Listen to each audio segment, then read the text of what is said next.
आप रोज आनंद लेते हो, ऐसे ही आनंद आप सब भी लेने के लिए आप सबका स्वागत है। और स्वागत तो सभी का, सत्कार तो सभी का। और एक बात याद रखना माता बहना, अपने द्वार पे स्वागत और सत्कार की कमी कभी जीवन में मत आने देना। भले अनेकी कमी आ जाए, पर स्वागत और सत्कार की कमी कभी मत आने देना। और यदि आपने स्वागत और सत्कार कर लिया जीवन में अपने द्वार पे किसी अतिथि का, तो हो सकता है किसी दिन आप ईश्वर का भी स्वागत सत्कार कर सकोगे। जिसको दुनिया ढूंढने के लिए तरसती है, आंखें बंद करती है, नित्य निरंतर उसकी चेतना में लोग बाग अपने जीवन को लगाते हैं, ऐसी चेतना है जिस दिन आपके द्वार पे आए आप सावधान होना और सबका स्वागत सत्कार करना। क्यों कि यहाँ तो नामदेव ने जब दाल बाटी बनाई और वो में घी नहीं लगाया तो कुत्ता उठा के भाग गयो।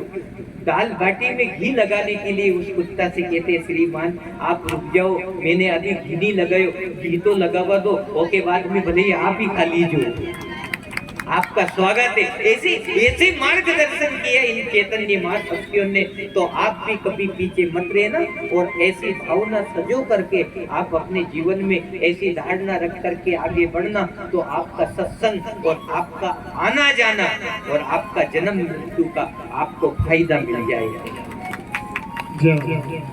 हमें हमारे जीवन को सफल करना है, हमारे जन्म मरण को सफल करना, और हमको नेति, उस नेति से जो मार्गदर्शन किया और जो हमें स्थान मिलना है, उस स्थान को हमें प्राप्त करना। यही नहीं बैठे रहना और हमें यही नहीं रहना है। क्यों कि जगत में दुख है और जगदीश्वर की शरण में अगाध सुख मिलता है। उस सुख को भी अपन को प्राप्त करना है और निरंतर आगे बढ़ना है। तो नाम जपो रे ऐसे ऐसे, आप अभी भजन सुन रहे थे, नाम जपो रे ऐसे ऐसे, दुरु प्रहलाद जपियो हरि जैसे। कि प्रहलाद तुझे इतना इतना दुख दिया। अभी आप छठे स्कंद की कथा सुन रहे थे, ये सप्तम स्कंद की कथा है गुरुदेव कि प्रहलाद तुझे इतना दुख दिया, तू केवल एक नाम छोड़ देना, तेरा क्या बिगड़ रहा है, तू विष्णु का नाम लेना छोड़ दे, तू सुखी हो जाएगा। उसने कहा कि यही तो नहीं चुकता है मेरे से, मैं दुख झेल लूंगा लेकिन मैं ईश्वर का नाम नहीं छोड़ूंगा। आप अपन थोड़े से दुख से है ना दुखी होकर के अपन किसी दूसरे को कुछ गलत देख करके कह देते हैं कि इसके कारण ऐसा हुआ, लेकिन उसके बाप ने तो स्वयं उसको दुख वेदना दी, कितनी प्रताड़ना दी, लेकिन उसके बाद भी उसने ईश्वर का भजन नहीं छोड़ा। यदि भगवान से आपका गहरा अनुराग, गहरा प्रेम हो, तो गुरु प्रहलाद जैसा होना चाहिए और निकल करके देखना, उसमें फिर दुख में भी आपको सुख नजर आने लगे। जोरदार ताली बजाओ एक पूरे पांडाल में। अरे पीछे जो माता बिना बेटी उनको भी सूझ पड़ रही बता, और वे भी ताली बजा रही बताओ। ये मुक्ति की मार्ग की गाड़ी है भाई, आप सब मुक्ति के मार्ग की गाड़ी में बैठे हो और ये निरंतर आपको अच्छी जगह जोड़ेगा। आपका यशोगान, आपके जीवन की सार्थकता, आपके जीवन को आगे बढ़ाने में आपकी मदद करेगा। इसलिए हम इस प्रपंच से छूट करके हम किसी सदगुरु की शरण में जाते हैं, और सदगुरु की शरण में जाओगे तो ऐसा एक नेक मार्गदर्शन करेगा जो आप मरोगे जब भी याद आएगा, और मरने के बाद में जीव के साथ में जन्म जन्मांतर उस सदगुरु को याद करते रहोगे। प्रहलाद यदि तू नाम लेना छोड़ दे तो तेरा दुख अभी मिट जाएगा, लेकिन गुरुदेव मैं यदि ईश्वर का नाम लेना छोड़ दूं तो जो आगे आने वाला दुख है उससे मुझे कौन बचाएगा। ये थोड़ा दुख सहन कर लेना, थोड़ा दुख, तो आपे परमात्मा अनंत दुख से बचा देगा। और जिसने थोड़ा दुख यदि सहन नहीं किया तो फिर आगे होने को धोखा है, आगे धोखा होगा आपके साथ में, और उससे आपको कोई बचा नहीं सकेगा। इसलिए थोड़ा सा दुख सहन करके, यदि दुख भी मिलता है ईश्वर के भजन में, आप इस दुख को धारण करके आप भगवान की कथा और भगवान का नाम कभी भी जीवन से कभी भी जाने मत देना। सब कुछ छूटे, छोड़ने के लिए तैयार रहना, पर भगवान का भजन नहीं छूटना चाहिए। राजा हरिश्चंद्र, मोरध्वज, बड़े बड़े राजा महाराज सब कुछ छोड़ने के लिए तैयार हो गए थे, लेकिन भगवान का भजन नहीं छोड़ा। देखो तो सही उनकी मनवृत्ति को देखो, उनकी जीवन वृत्ति को देखो कि सब कुछ छोड़ देंगे लेकिन भगवान का भजन नहीं छोड़ेंगे। और अपन ना जाने किन मूर्खों की बात मान लेते हैं, अपन ना जाने किन किन नालायक लोगों की बात मान लेते हैं कि धर्म करो तो कर्म फूटे। बताओ, अरे भी है कर्म खोलना, जो ऐसी बातें करे भी कर्म खोलना है, लेकिन जो धर्म करे उनके कर्म बनते हैं, याद रखिए, उनका भाग्य बनता है, उनका जीवन उज्जवल होता है, उन्हें एक नीति का मार्गदर्शन मिलता है और वो परमात्मा से मिलने के लिए आतुर रहते कि हमें परमात्मा मिले, चाहे जगत मिले ना मिले।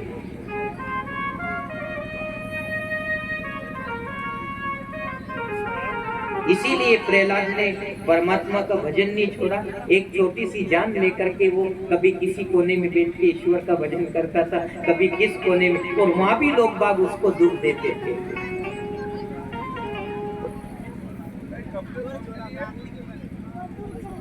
देखो तो समय बहुत जल्दी हो जाएगा, 10-5 मिनट और बैठोगा, कृष्ण जी आगा, दर्शन होगा, आरती हो जाएगी।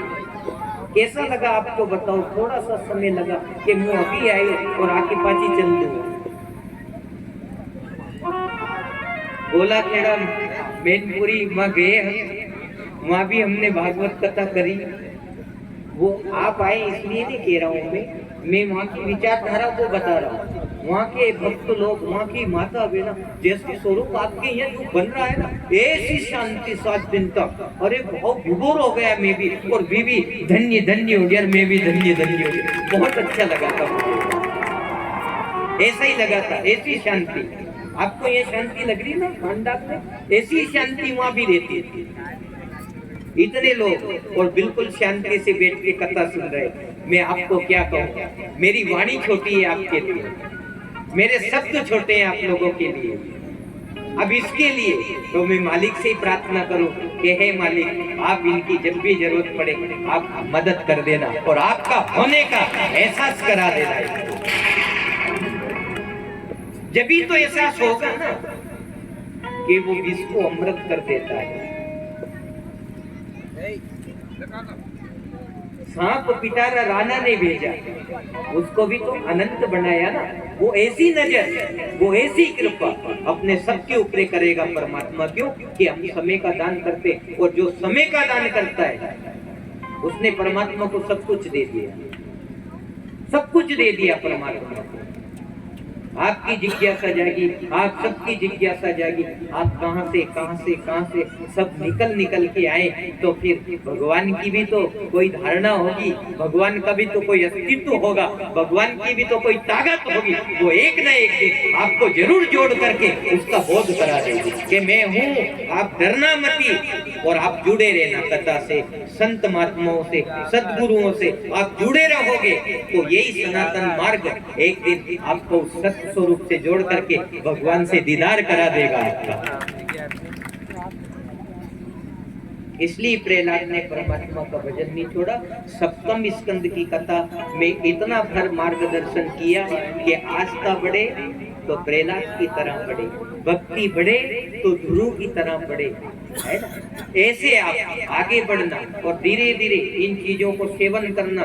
जीवन छोटा है, बिल्कुल छोटा जीवन मान के और अंतिम श्वास समझ करके आप जीवन जीना, बड़ी मिठास बढ़ेगी इस जीवन में। फिर आपको कि मेरी हर एक श्वास आखिरी श्वास है, फिर आवन हो कि नहीं हो, ये जा रही है, ये निकल रही है, पाची में डबल से ले सकूं कि नहीं ले सकूं। ऐसे आप बैठ करके जब कथा सुनोगे तब जाकर के आप में भागवत भक्ति जागेगी और आप निकल पड़ोगे गुरु प्रहलाद की तरह, मीरा की तरह, सेजो जनों की तरह, और अपने जीवन को धन्य की ओर मोड़ दोगे तो इसकी जय जयकार हो जाएगी, प्रहलाद की जय जयकार होगी।